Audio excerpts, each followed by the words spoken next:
정말 최질이 연애를 열어준다고 했단 말이오?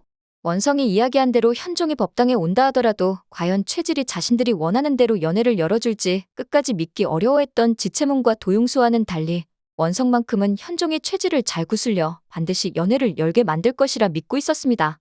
긴장한 채로 앉아있던 서경성의 관리들은 최질이 연애를 열라면서 관리들에게 준비하라고 시켰단 이야기를 전해 듣고는 이제 자연스럽게 연회장에 자신들의 군사들을 집어넣는 방법을 고안해보고자 했지만 이미 지채문과 도용수의 얼굴이 역도들에게 익히 알려져 있기 때문에 그들이 눈치채지 못하도록 잠입시키는 것은 불가능한 것처럼 보였지만 아무도 생각 못한 기발한 작전을 쓴다면 또 반드시 불가능한 일도 아니라고 생각했죠.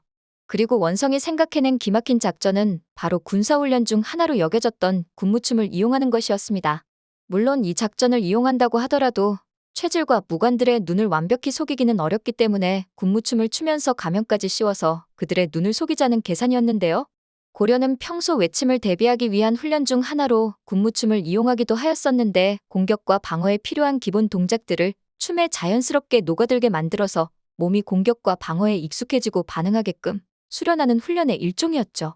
마치 태권도에서 품새를 배워서 자연스럽게 공격과 방어를 익히게 하고 훈련소에서 총검술을 훈련하여서 총을 쏠 때 기본 동작을 배우게 하거나 춤추는 것 같이 부드러운 동작으로 공격과 방어를 배우는 택견처럼 군무를 이용하여 무술을 자연스럽게 배우는 춤 동작을 고려의 무관들은 배워왔었고 지채문과 도용수처럼 연차가 높은 장수들은 훌륭히 이 동작들을 해낼 수 있었기에 술에 취한 최질을 비롯한 무관들로부터 박수갈채를 받을 만큼 멋진 공연을 해냈습니다.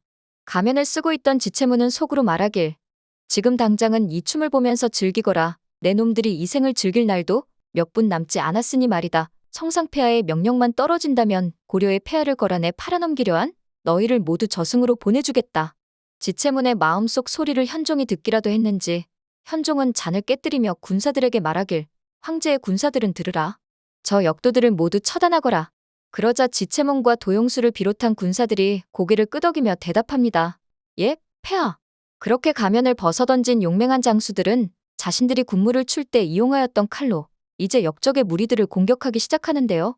무의들이 황제의 군사들일 거라고는 최질을 비롯한 그 어떤 역도들도 생각 못했기에 예상치 못한 그들의 정체를 알게 되고는 장락궁 연회장은 아수라장이 되고 말았죠. 이윽고 정신없어 하는 무관들을 상대로 지채문과 도용수가 칼을 휘두르기 시작했고 혹시나 싶어 무장을 하고 있던 역도들은 바로 공격태세를 갖추었습니다. 최질이 역도들에게 공격하라 명할 틈도 없이 역도들은 자기 한몸 살기 위하여 필사적으로 저항하기 시작합니다. 그러나 이미 술을 한껏 마셔서 취기가 오를 대로 오른 역도들이 맨 정신으로 싸우는 지채문과 도용수를 상대하기란 거의 불가능에 가까웠어요. 그와 동시에 적과 싸울 때는 늘 항상 나는 지채문이다를 외치면서 기선을 제압했던 지채문이 이번에도 마찬가지로 우렁찬 기합소리로 역도들의 길을 꺾어놓기 시작하였고 장락궁의 연회장에는 칼날이 부딪히는 소리와 지채문의 기합소리가 뒤엉켜져 마치 전쟁의 한 장면을 보는 것과 같았습니다. 이미 자신들이 질 수밖에 없다는 것을 눈치챈 일부 역도들은 목숨이라도 구해야겠다 싶었는지 문 밖으로 몰래 탈출을 시도하였지만 밖에는 한 처자가 탈출하는 자들을 잡기 위하여 미리 잠복하여 준비를 하고 있었으니 그녀는 바로 현종의 아내인 원성이었죠. 어렸을 적부터 활쏘기를 훈련해와서 웬만한 새도 잡을 정도로 능력이 출중했던 원성은 문 밖으로 몰래 탈출을 시도하는 역도의 무리 한 명까지 모두 저 세상으로 보내버렸습니다. 장락궁 연회장에서는 지채문과 도용수를, 연회장 밖에서는 원성을 상대해야만 했던 역도의 무리들은 전의를 상실하고 말았고 일부 남은 역도들은 무릎을 꿇고는 제발 살려달라고 애원하기 시작했어요.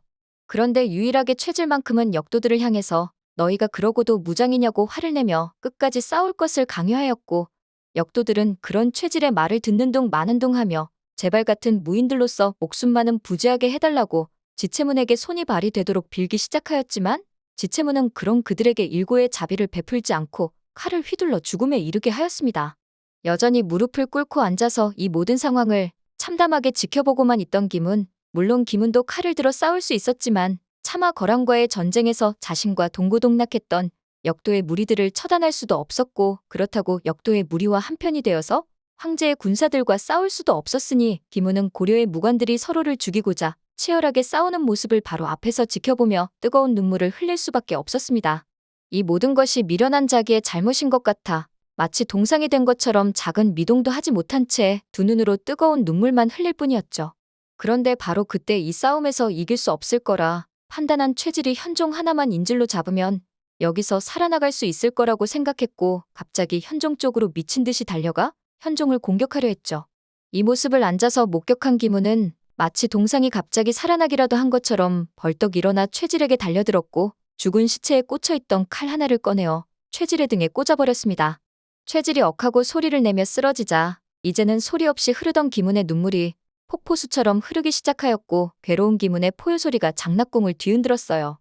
최질은 자신에게 모욕을 줬을 뿐 아니라 잘못된 판단으로 이 고려를 망하게 할 뻔했기에 죽어 마땅한 인물이기는 하였지만 한때는 서로 의지하며 이 고려를 지키고자 동고동락했던 김운의 동료이기도 했기 때문에 그런 자를 자기 손으로 직접 죽인 뒤 김운은 괴로운 생각을 멈출 수가 없었고 죽은 최질의 시체를 멍하니 바라봅니다. 그때 장락궁 연회장의 문이 벌컥 열리더니 활을 들은 박진의 모습이 보였어요.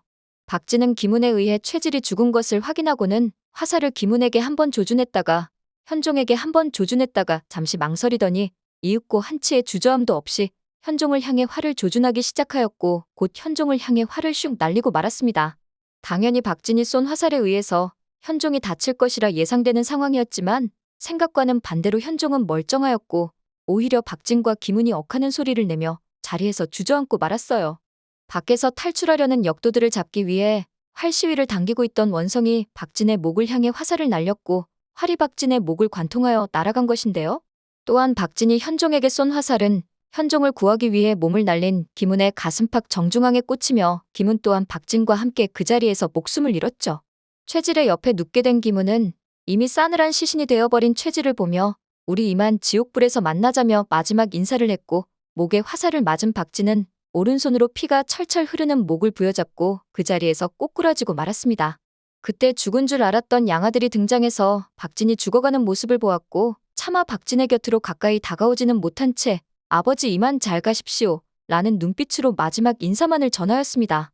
박진에 의해 숨통이 끊어진 줄 알았지만 잠깐 숨을 멈추었을 뿐 살아있던 양아들은 박진이 현종을 시해하고자 활을 들고 장락궁의 연회장으로 온 것을 알고 현종을 구하고자 급히 달려온 것인데요.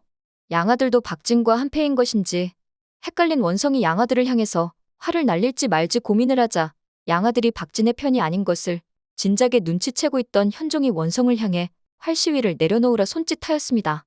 그렇게 양아들은 목숨을 구하였고 최질과 박진, 김운을 포함한 19명의 역도들은 모두 연회장 안에서 비참한 최후를 맞게 되었죠. 현종이 역도의 무리들을 서경에서 처단하러 다 끌고 갔다는 사실을 이미 알고 있었지만 과연 이 작전이 성공할지 실패할지 몰라 전전긍긍하고 있던 개경의 강감찬은 현종이 역도의 무리들을 모두 처단하고 개경에 돌아오고 있다는 소식을 전해 듣고는 너무 기뻐 어찌할 바를 몰라 했습니다. 그렇게 강감찬을 비롯한 개경의 재상들은 황제 현종을 맞이하러 성 밖으로 나왔고 백성들 또한 다시 돌아온 현종을 향해 만세를 외치는 모습이었는데요. 현종이 거란에 친조를 가지 않고 다시 돌아오기만을 바라며 불공을 들였던 원정왕후도 현종이 돌아왔다는 소식을 듣고는 버선발로 뛰어나와 현종을 맞이했어요. 그동안 원성은 황손이 아니라는 이유로 궁인 김씨에만 머물러 있었는데 추후 아들들을 낳고 황후에 책봉될 수 있었으며 반면 원정왕후는 몇 년 지나지 않아 죽음을 맞이하게 되고 맙니다. 고려사에는 어떤 황후에게서 낳았는지 확인이 되지 않는 공주가 한 명이 있는데 최근 역사가들은 그 공주가 바로 원정왕후의 딸일지도 모른다고 추정하는데요. 정확한 죽음의 원인이 밝혀지지 않은 원정왕후는 어쩌면 공주를 출산하다가 세상을 등지게 되었을 가능성도 있습니다. 반면 원성왕후는 현종과의 사이에서 이남 이녀를 낳았다고 기록이 되어 있고 원성의 장남 왕음은 훗날 덕종으로 차남 왕영은 훗날의 정종으로 즉위했다고 하네요. 고려거란 전쟁이 최고 시청률을 찍었고 보통 인기 있는 드라마가 연장 방송을 하는 반면 현재 고려거란 전쟁 드라마 제작진들은 절대 연장은 없다고 못을 박은 상황인데요. 과연 남은 사회동안 귀주대첩신을 생생하게 잘 그려낼 수 있을까요? 오늘 영상 재밌으셨다면 구독과 좋아요 부탁드려요.